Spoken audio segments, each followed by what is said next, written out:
Өткөндөн сабак албаптырбыз. Шеримкулов жер үй боюнча оюн айтты.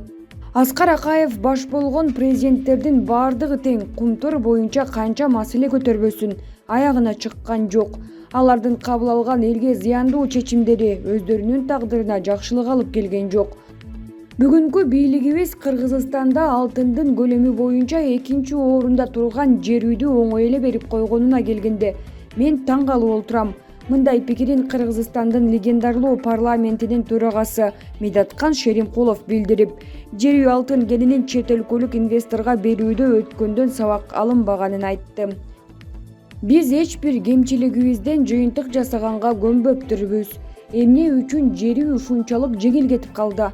Буга болгондо да орус президентин аралаштырып туруп, эми бир нерсе болсо Путин катышып батасын берди го деп айтышыңар мүмкүн.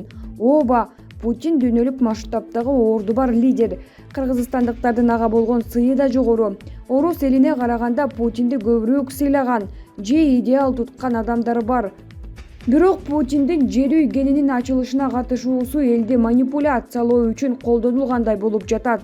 Путиндин комбинаттын ачылышына катышканы менен жер үйдөгү түзүлгөн келишим Кыргызстандын ала турган үлүшү эки башка карала турган нерсе.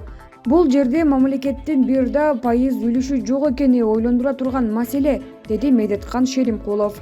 30 мартта ал экс-депутат Кубанычбек Исабековдун «Кумтур акталбаган үмүттөр» аттуу жаңы китебинин бет ачаарына катышып, өлкөдөгү кендердин мамлекеттин кызыкчылыгына иштебей жатканын билдирди. Булак Марал ФМ чекиткейжи.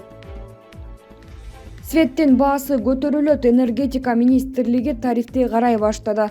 Бул тууралуу Спутник Кыргызстан министрликке таянып билдирди. Ага ылайык министрлик Кыргызстанда электр энергиясына болгон баа дүйнөдөгү эң арзан тариф деп эсептейт. Энергетикалык компаниялардын карызы дээрлик 129 миллиард сомду түзөт. Деген менен электр энергиясын өндүрүүдөн азыркы тариф менен түшкөн каражат кредит төлөө жана энергетикалык компаниялардын чыгымдарынан аз болуп, ордун жаппай калууда. Мындан улам чыгымдарды оптимизациялоо муктаждыгы жаралды. Болбосо тынбай чыгымдарды кыскартуунун, оңдоо иштерине жана капиталдык салымдарга каражаттын бөлүнбөй калышынын кесепети тиет. Авария жана өчүрүүлөр көбөйүшү мүмкүн. Буга байланыштуу азыркы орто мөөнөттүү тарифтик саясатты кайра карап чыгуу максатка ылайык. Калктын муктаж катмары үчүн социалдык тариф, калгандарына экономикалык негиздүү тарифти колдонуу шарт деп билдирген министрлик. Булак медиа центр чекиткейжи. Мирлан Бакиров жаңы кызматка дайындалды. Мирлан Бакиров мамлекеттик мүлктү башкаруу фондун жетектейт. Жаңы директор командага 30 мартта тааныштырылды. Премьер-министрден дайындоонун өзү качан болгондугу белгисиз. ФЖИнин башчысынын орду ушул жылдын февраль айынан бери Жылдызбек Исакулов кызматтан кеткенден кийин бош калган. Булак Коом чекит пресс. Асылбек Жээнбековдун демилгеси менен Каракулжада 42 миллион сомдук комплекс ачылды. 30 март күнү Каракулжа районунда Жогорку кеңештин депутаты Асылбек Жээнбековдун демилгеси менен Кувейт мамлекетинин Ассалам фондунун демөөрчүлөрү тарабынан курулган комплекстин ачылышы болду. 30 мартта Ассалам фондунун өкүлдөрү Асылбек Жээнбеков жана жергиликтүү калктын катышуусунда комплекстин расмий ачылыш аземи өттү. Жергиликтүү тургундар кубанычтарын жашырган жок. Аксакалдар комплекстин маанилүүлүгүн белгилеп, ак батасын берди. Маалыматка ылайык 42 миллион сомдук комплекс ичине тигүү цехин, жатакана, балдар бакчасын, un азыктарын өндүрүүчү цехин, мечит жана медресени камтыйт. Комплекс акыркы заманбап каражаттар менен камтылган. Булак медиа центр чекиткейжи. Камчыбек Ташиев: өзгөнгө келбеген кемпир абатты билбегендер сындап жатышат. Бул тууралуу УКМКнын төрагасы Камчыбек Ташиев Өзгөн районундагы эл менен жолугушуу учурунда билдирди. Биз өзбек тарап менен жолугушууда эмне болсо да баарын айтайын дедик. Ар түрдүү адамдар чыгып сотко көтөргөндүн баардыгы эле блогер. Ар нерсени айтып, жарыя кылып айтып олтурушат. Биз сиздерге баарын ачык айтып коелу деп чечтик. Өмүрү өзгөнгө келбеген кемпир абат кайда экенин билбегендер чек ара боюнча сын пикир айтып жатышат. Мына, бирөө сындап жаткандардын кайда жүргөнүн билүүгө, менин билүүгө мүмкүнчүлүгүм бар да, 2016 жылы өлкөдөн чыгып кеткен нарындык жаш бала кайда бир жатып алып сындап атат. Эки өлкөнүн комиссиясынын өкүлдөрү макулдашып, анан кийин чечим кабыл алдык. Мен кантип эле 1 метр жерди берип коеюн, деди ал. Булак Коом Чекит пресс.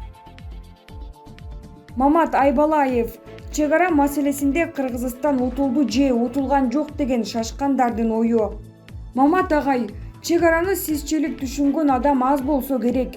Камчыбек Ташиевдин кыргыз-өзбек чек арасы 100% чечилди деп айтканы жагымдуу жаңылыкпы? Албетте, жагымдуу кабар. Бирок бул кабар биздин өлкөбүздүн, Кыргызстандын ою, өзбек тарапты дагы угалы. Бирок айрым адамдар өзбек тарап эми суу сактагычтарыбызга ээлик кылып алат. Биз утулдук деп жатышат го. Чек ара маселесинде Кыргызстан утулду, утулбады деген сөз бул шашкандын ою. Бир аз күтөлү. Толук уккандан кийин жана келишим талкууланганда оюбузду ошондо айтсак туура болот. Кемпир-Абад менен Төрткүл суу сактагычы өзбек тарапка чындап өтүп кетсе, а суу сактагычтардан суусун пайдаланган кыргызстандыктарга маселе жаралып калбайбы? Негизи Төрткүл суу сактагычы Баткен районуна карайт. Менимче эч кандай көйгөй деле болбойт. Баткен районун суу менен камсыз кылат. Азыркы мамлекетти башкарган жаңы жетекчини элибиз көпчүлүк добуш менен шайлады. Жоопкерчиликти сезсе, туура эмес иштерге барбайт деп ойлойм. Мурункулардын кетирген каталары көз алдыбызда турат.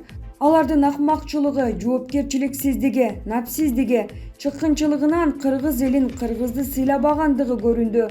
Азыркы башчыбыз андай катачылыкка жол бербейт деп ишенгим келет. Булак Назарбиев Чекит КЖ. УКМК Атамбаев 100 миллион сом өлчөмүндө келтирилген зыяндын ордун толугу менен төлөп берди. Бул тууралуу УКМКнын басма сөз кызматынан билдирди. УКМКнын мамлекеттик кызматта турган мезгилинде мыйзамсыз баюу үчүн айыпталган республиканын ички иштер органдарынын мурунку кызматкери Жалил Атамбаевга карата козголгон кылмыш ишин иликтөөнүн алдын ала жыйынтыктары жөнүндө коомчулукка төмөнкүлөрдү маалымдайт. Мурда маалымдангандай, Жалил Атамбаев Ички иштер министрлигинин кызматкери болгон убагында бир эле мезгилде ишкердүүлүк менен алектенип 100 миллион сомго кыймылсыз мүлккө ээ болуп, аны өзүнүн жакын туугандарынын атына каттаганы тууралуу тергөөдө аныкталган.